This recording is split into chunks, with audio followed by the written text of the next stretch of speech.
Yun na yung kompleto niya. Fluorescent lang ang ginamit natin.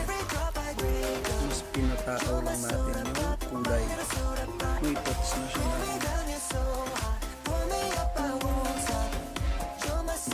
Sample set. Fluorescent lahat ng mga nasa labas.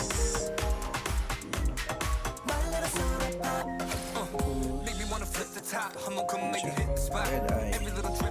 So yung dragon lore ay yung silver na sa ilalim. Black yung top ng pencil. Yun yung kompleto niya. Fluorescent lang ang ginamit natin. Mas pinatakaw lang natin yung kulay. Pag na-post ito,